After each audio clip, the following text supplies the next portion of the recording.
Gimana sih? Ada konteks sana tuh, sama kami sana. Dari Peva, dari kasih Peva. Pegang. Peva. Terus tingginya. Peva pegang. Peva.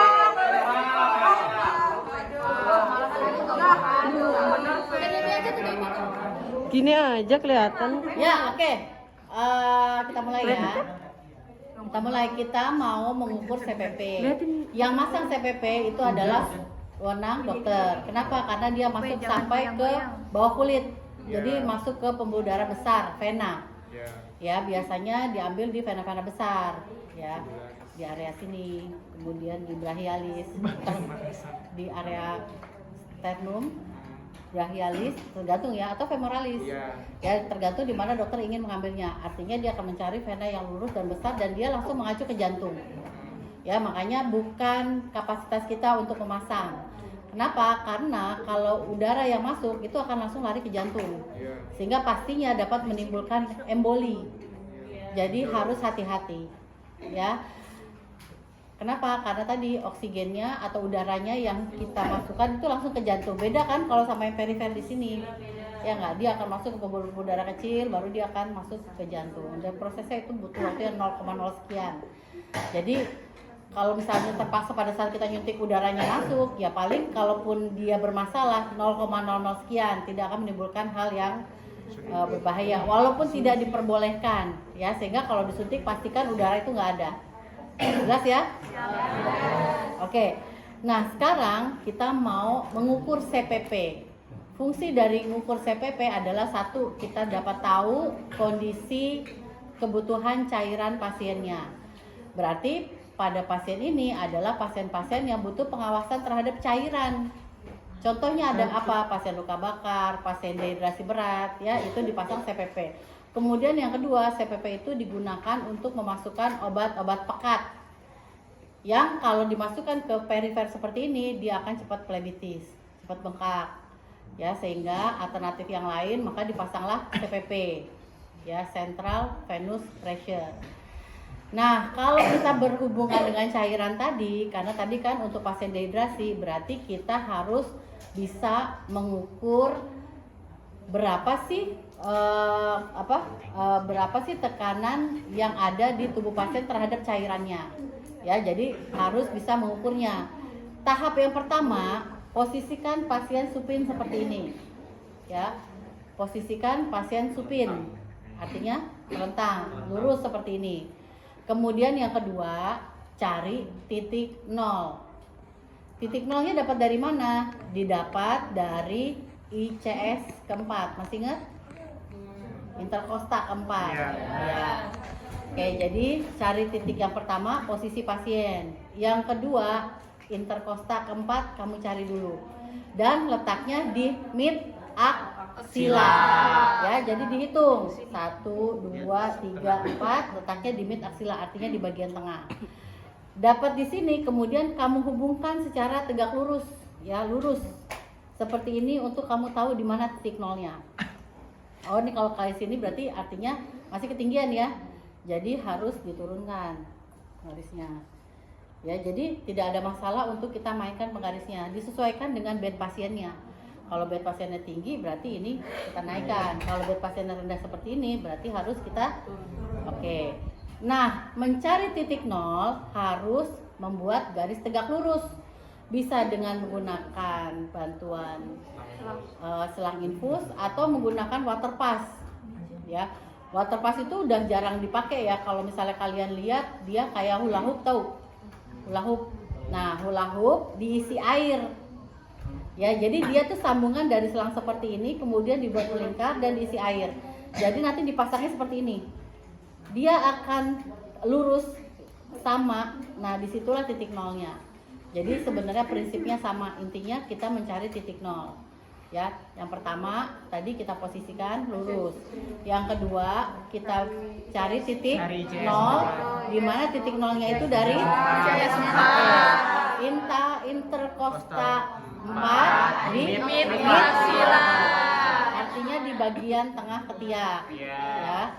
Setelah kita dapat, jadi dihitung ya 1, 2, masih ingat ya cara tadi kan? Oke, 4, kemudian kita tarik garis lurus seperti ini dan harus lurus. Ya, harus lurus.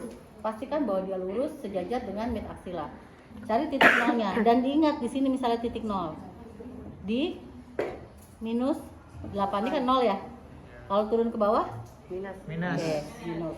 Bu, saya susah ngitungnya, ya udah turunin lagi aja titik nolnya, kamu bikin pas di 0, boleh nggak? Boleh. Ya, yang penting titik nolnya disesuaikan dengan penggarisannya. Dan tidak baku, tidak mengikat. Kalau dasarnya di sini saya malas naik turunin, nggak ada masalah. Atau mau turunin aja, boleh aja. Yang penting pastikan titik nolnya itu dia harus sejajar dengan interkostal 4 posisi supin. Jelas ya? Jelas. Oke, setelah sudah dapat titik nolnya, ingat tadi saya menghitungnya adalah di minus 8 ya, tergantung kalian nanti maunya gimana. Dapat di minus ke 8, kemudian kunci-kuncian ini kita mainkan. Kunci-kuncian ini kita mainkan ya, kita tutup yang ke pasiennya. Iya. Kalau kita tutup yang ke pasiennya berarti dia akan naik ke sini, gitu nggak? Iya. Betul nggak? Oke, sekarang kita mainkan yang ke pasiennya, kita tutup. Seperti ini kita buka, dia akan isi. Iya Bu, naik. Naik nggak? Naik Bu. Naik ya nih. Wow. Naik ya. Sampai seperti ini dia naik. Ya, setelah ini, setelah naik seperti ini, kelihatan? Oke, setelah naik seperti ini, baru yang ke pasien kita buka. Oke, yang di sini kita tutup. Oke, ini kita tutup, yang ke pasien kita buka. Dia otomatis pasti akan masuk ke dalam. Ya, paham ya? Nanti dia akan masuk ke dalam seperti ini. Dia akan turun ke pasiennya. Kemudian, nah seperti ini, terus dia turun seperti ini. Lihat ya, turun ya. Oke. Di satu titik dia akan naik turun seperti ini. Terlihat dia akan naik turun dan stuck di satu tempat. Ya. Jadi inilah titik di mana kita mau ukur. Ya, ngukurnya gimana? Berarti dari minus 8 ini naik ke atas. Dihitung. Jelas? Gimana Bu? Ulang-ulang Bu. Stopnya di mana? Itunya gimana? Oke. Saya ulang. Kelihatan Apa seujarnya saya PPJ yang susah ya? Saya cancel. Saya PP aja. Jangan digerak-gerak ini. Kita nggak suka minus-minus, Bu.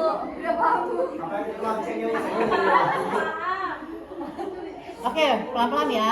Pelan-pelan. Oke, yang harus kalian siapkan adalah satu penggarisan seperti ini. Ini khusus untuk mengukur CPP. Ya. Nah, kemudian pastikan bahwa kamu harus hafal dulu nih tadi kunciannya. Makanya tadi awal saya tanya kan kunci-kunciannya. Masih ingat ya? Yang ada panah-panahnya artinya dia kebuka. Yang kunci berarti nggak ada panahnya. Setuju ya? Oke. Nah, yang pertama untuk mengukur CPP kita buat posisi pasiennya supin. Kalau bingung pasiennya diluruskan tidurnya, terlentang, nggak pakai sudut-sudut.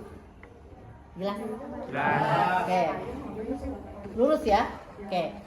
Nah, selanjutnya kita cari titik 0. Titik 0 kita dapatkan dari kita menghitung interkosta 4 pasiennya, kemudian sejajar dengan mid aksila. Dapat 4, 1, 2, 3, 4. Kita tarik garis sejajar dengan mid aksila, ini adalah titik 0. Nah, kita dapat titik 0-nya, kemudian kita bisa menggunakan water pass. Ya, water pass itu tadi bentuknya lingkaran yang diisi oleh air. Jadi kalau kita mainkan gini, kalau nggak pas dia akan goyang-goyang. Jadi kita paskan supaya kiri dan kanannya sama. Atau kita menggunakan bantuan dari selang infus, ya, dengan mencari titik 0 dari penggarisan sini. Bu, itu Bu, belum dimati. Matiin. Itu ibu yang Di sini. Oh iya, di situ. Oh iya. Oke ya, ini ya. Oke, udah ya. Oke, cari titik 0-nya tadi di CS4 sejajar dengan mid aksila. Ya, kemudian kita tarik garis lurus. Tadi metaksilannya di sini, kita tarik garis lurus dan dia harus sejajar. Ya, nggak boleh miring begini, nggak boleh. Begini juga nggak boleh. Jadi harus sejajar. Nolnya di mana? Tegak lurus. Iya, nolnya di mana, Bu? Nolnya mau di mana? Terserah. Mau di pas nol, boleh tadi saya bilang. Intinya dia tidak mengikat. Pokoknya titik nolnya di mana, di situ kamu ukur pertama kali tegak lurus. Ya. Itu 5, Bu. Itu 5. Intinya tegak lurus. Intinya tegak lurus, ya. Ini kebetulan di 8, boleh nggak di 0? Boleh. Berarti ini harus kita turunin dong, ya nggak? Tegak lurus. Oh iya iya. Yang penting tegak lurus, nggak boleh miring ke atas, miring ke bawah nggak boleh. Tegak. Jelas ya? Oke. Dapat di mana nih? Titik 0 pas, Bu. Pas 0. Pas. Berapa? Enggak, mana sih itu? Min 2 lah. Min? Min 2. Min 2. Ketutupan Min 2. Ketutupan yang ya? biru-biru, Bu. Hah? Iya. 2 lah. Ini kan 4. Ini 3 3 ya? Min 3 Bu. 2. 2 ya? Min 2. Oke. Sudah dapat nih titik nolnya di min 2. Ya, sudah dapat titik nolnya di min 2. Sekarang kita udah dapat nih titik nolnya, tinggal kita ukur. Cara mengukurnya gimana? Tadi pertama kita alirkan dulu NaCl ini. NaCl harus NaCl ya, tidak boleh cairan yang lain. NaCl ini kita alirkan supaya dia masuk ke dalam chamber CPP.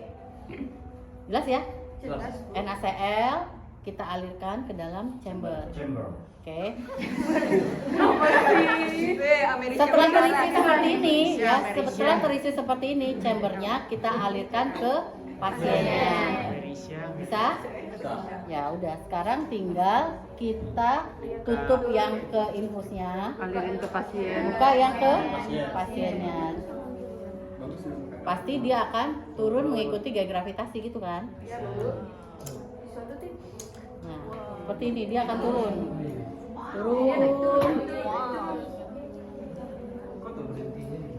Nah, nanti kita akan ketemu seperti ini kalau di pasien nih, karena dia mengikuti irama jantung.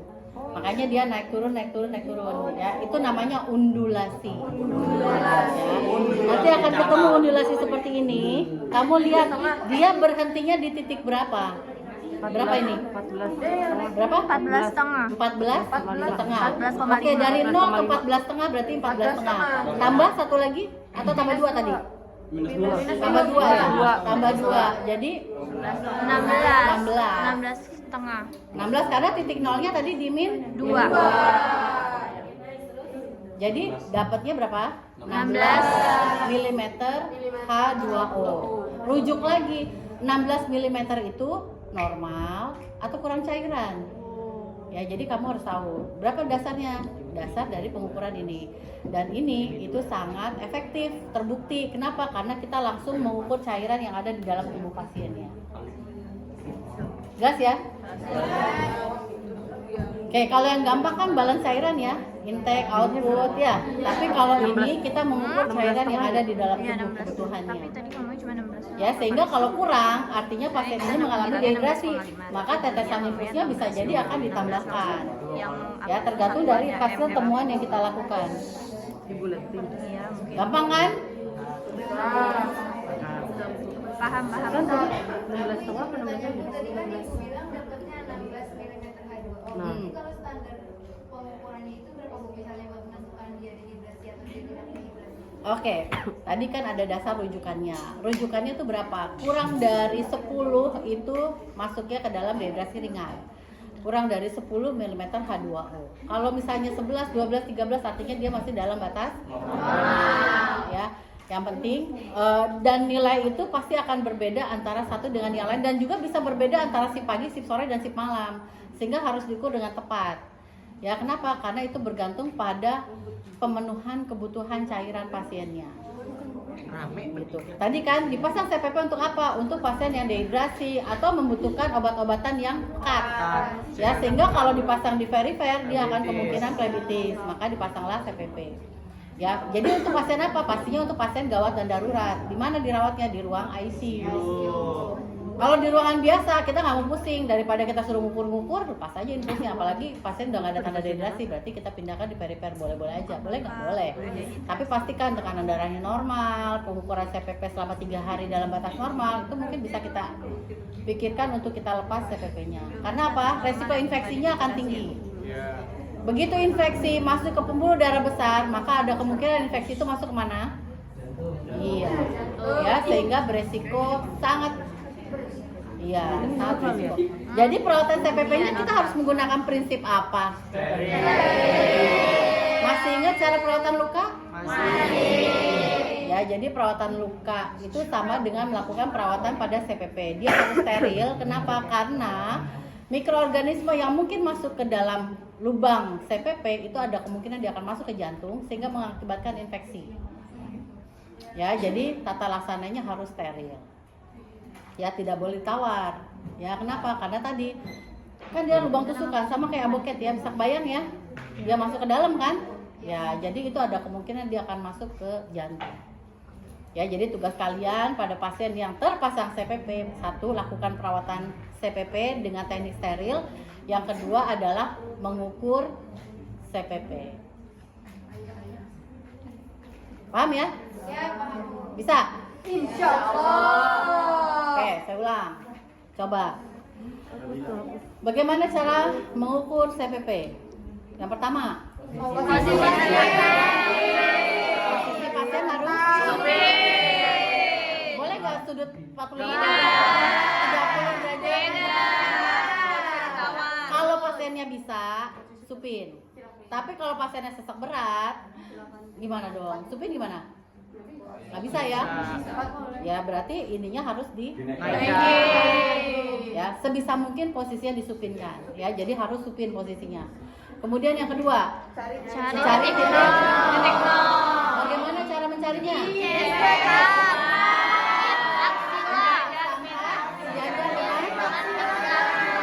Kemudian gimana?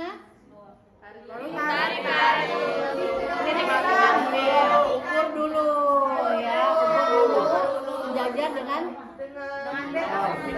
ya titik nolnya, cari sejajar dengan tadi mid aksila. Oke, ICS ke 4. Oke, lanjut. Tutup. Alirkan dulu. Alirkan dulu NaCl sampai dia naik. Sini ya. Oke.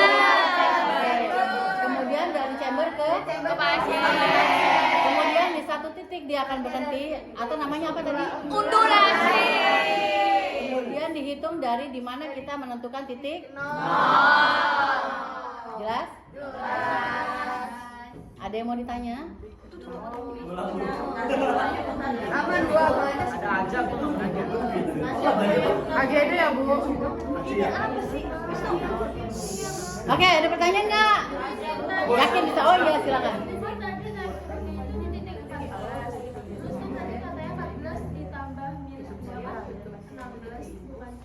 Karena kita cari titik, kita nggak hitung itu. Kita tadinya titik nolnya ada di min 2. Jadi dari 14 ke 2 Min nolnya itu di min 2.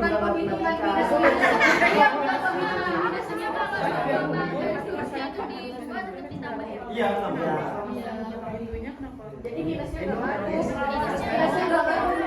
Intinya ditambah. Ini berhentinya di berapa? 15. Oke, nanti pada saat kamu ketemu nih, pada saat kamu hitung ternyata dapatnya 8 mm H2O.